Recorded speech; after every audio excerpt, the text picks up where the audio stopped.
mama, welcome back. Anyways, ang dami ko nakikitang tanong online kung since may pandemic nga tayo, ang dami na wala ng trabaho. So, para sa video to, maghahanap tayo ng 10 online jobs na pwedeng work from home, na pwedeng i-suggest natin sa mga estudyante or kahit sa mga taong nawala ng trabaho.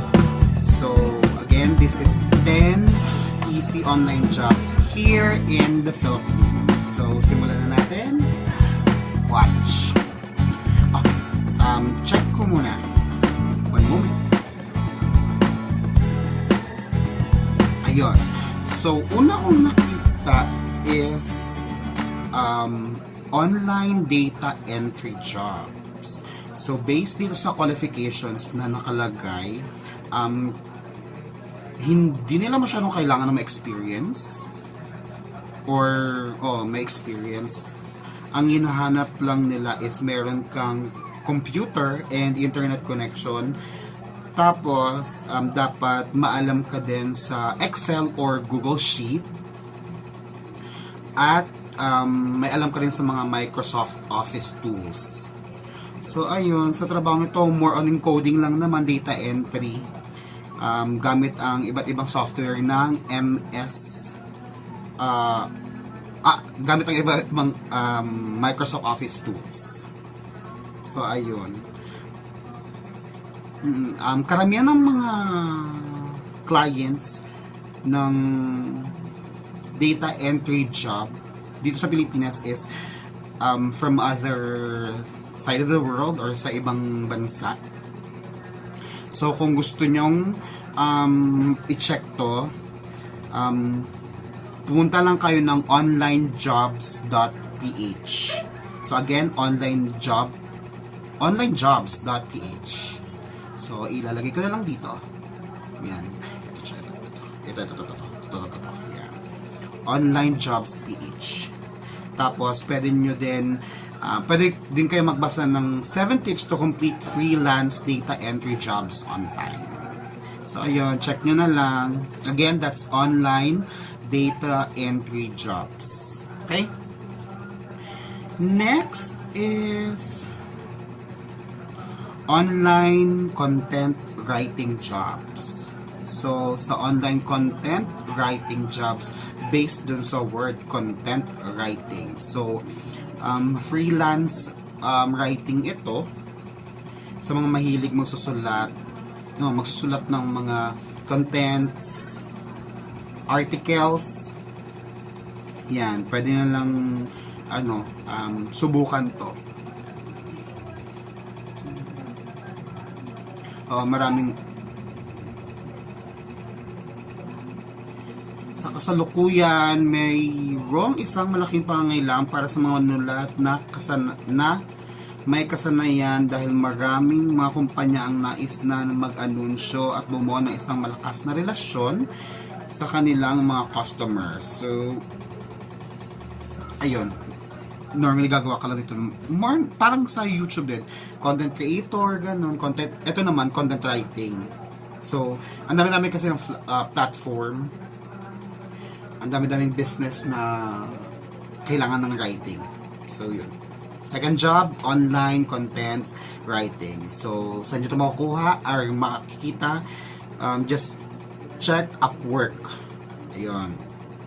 Tapos, pwede nyo dibasahin 3 top tips to make you a great content writer. So, ayun. Check na. Next is we have virtual assistant jobs. So, sa trabahong ito, makakuha ka ng bayad para sa paggamit ng iyong mga kasanayan sa komunikasyon at pang-organisasyon. So, more in communications. So, iba-iba daw ang laki ng sahod dito at oras ng pagtatrabaho. So, iba-iba based dito. So, parang mayroon din ditong data encoding, tapos management ng social media. Yan. So, kailangan din nila ng malakas din ng internet. So, kung gusto nyong i-check to, just go on VirtualStaff.ph. And para para matuto kayo ng more tips, pwede nyo din i-check yung how to become a virtual assistant with no experience. So, ayun. Check nyo na lang.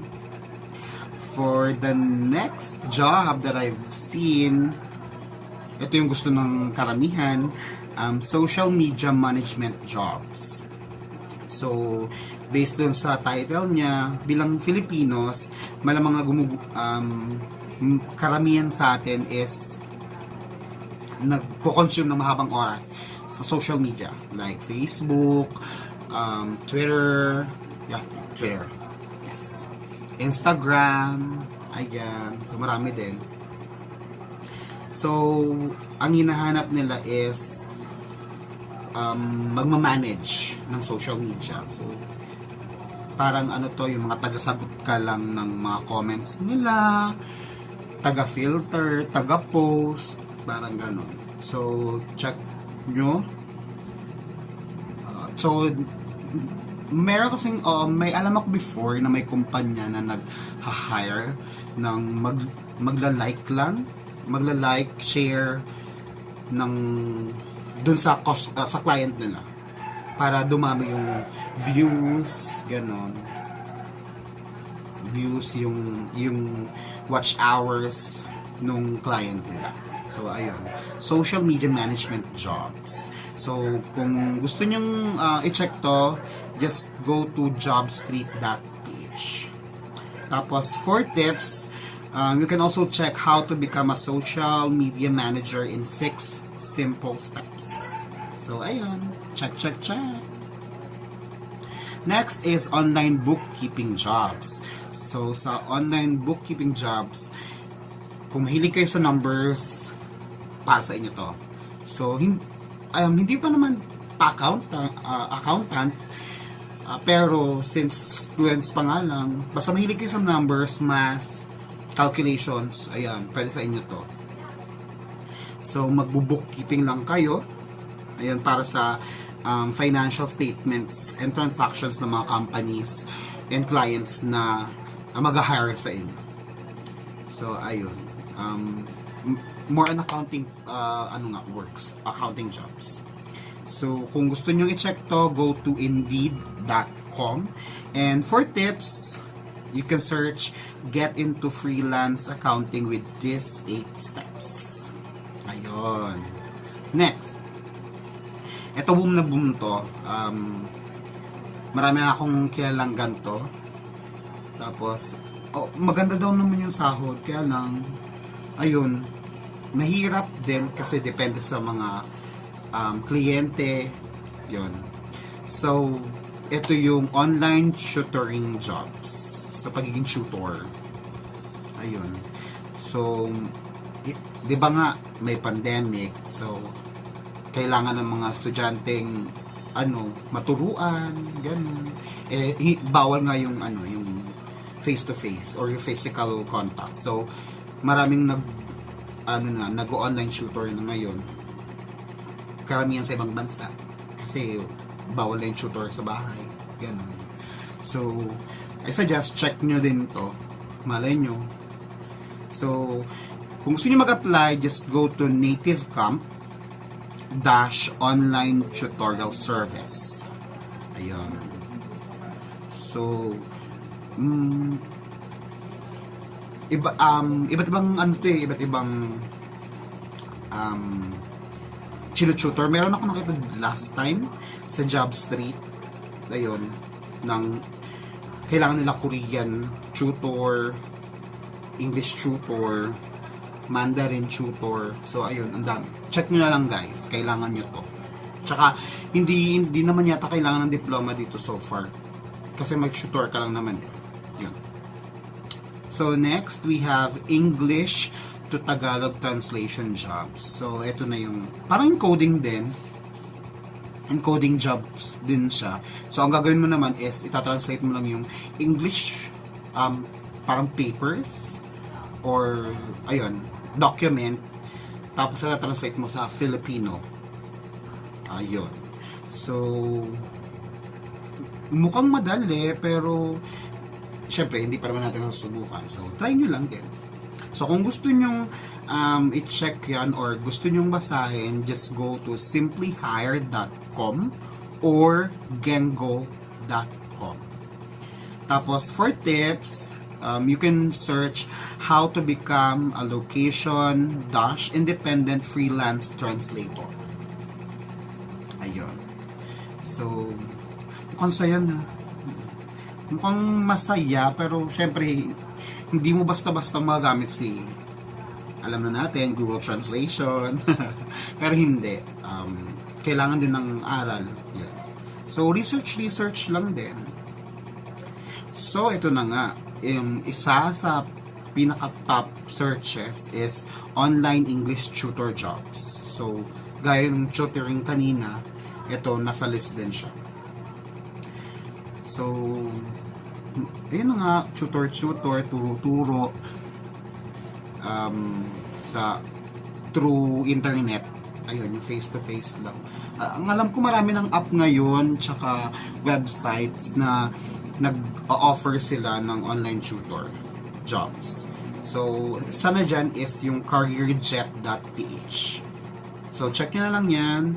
Tapos, for tips, you can also search how to become an ESL teacher. Step-by-step guide. Ayun. So, next is, ito isa to sa pinakamahirap, pero kung may experience ka naman siguro, or may alam ka ng konti, pwede ito sa'yo. This is online graphic designer jobs. So, sa online graphics designing, wala namang siyang age limit. Ganon. Basta mahilig ka lang mag-design o mag-design ng logos, banners, sketches, parang ganon. Basta more on siya. More on logos.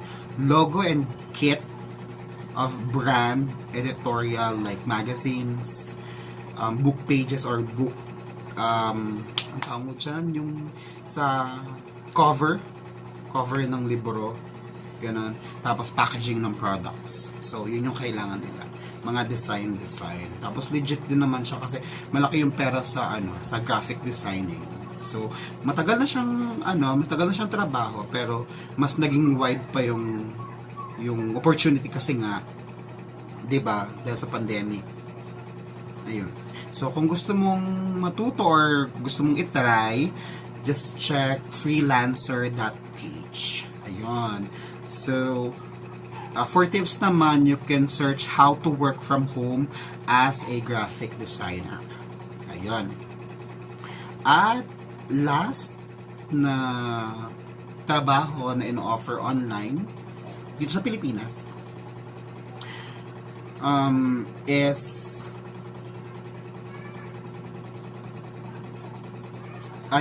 parang kailangan nila medyo proficient in English. Ito yung online proofreader job. So, ayun.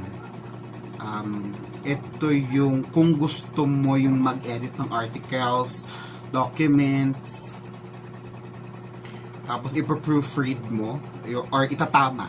Yun. Itatama mo yung mga mali-mali. Tapos, yung kadalasan ng mali dyan, yung mga wording, tapos yung mga format, grammars, ganun. Format, grammars, bantas. What's bantas? And pagbabaybay. Ayun. Ayan. So, itong proofreader job, hindi siya mahirap kasi hindi ka naman magsusulat nga ng buo. Compare dun sa isa na writer talaga, yung content writer ba yun? Ayun. Itong proofreader, ang gagawin mo lang dito is hahanapin mo lang kung alin yung mali dun sa document or papers na binigay sa'yo ng kliyente mo. So ayun, kung gusto niyo mag-apply, check nyo na yung proofreadingservices.com. Okay? Tapos kung for more tips, you can search 5 things successful freelance proofreaders do to get ahead, even without an English degree. Ayan. Tapos pwede ding 4 helpful tips for students to avoid writing scams. Ayan. So check nyo na lang yang mga available online jobs dito sa Pilipinas. So again, first, we have online data entry, online content writer, virtual assistant jobs, social media management jobs, online bookkeeping, online tutoring jobs, English to Tagalog translation, online English tutor, online graphic designer, at online proofreader jobs. So, ayun. Siguro, ginawa ko tong video na to para makatulong kasi karamihan, nahihirapan maghanap talaga nung feeling nilang trabaho na makikita nila online. So, ayun. Suggestions lang naman to. So, kung hindi nyo magustuhan, check pa din. Andyan naman lagi si Kuya Google. Ayun. So, search nyo lang online jobs here in the Philippines or kahit sa ibang bansa. Ayun. So, ayun na nga. Kung meron kayong suggestions na gusto niyo pa ipa-vlog sa akin, comments, just don't forget to ping me. Okay? Tapos, ayun, binabati ko lahat na nanonood sa akin. Salamat sa lahat. Tapos, ano pa ba? Anyways, babalitaan ko pala kayo. So, sa next vlog ko, magpaparaffle ako. Okay? Ng at least 2 winners ng 100 pesos load. So, just check on my next vlog. Okay? So, see you again. Don't forget to click like, subscribe, and share this video. And kung gusto mong magkaroon ng updates, just click the bell button. So, ayun. Maraming salamat. At again, ang advice ko lang since may pandemic nga ngayon, just be safe. Check tayo ng mga pwede natin pagkaabalahan sa bahay. Pwede tayong maghanap ng trabaho online. So, ayun. Maraming salamat. Ingat po sa atin lahat. Bye-bye. Love, Mama Ron.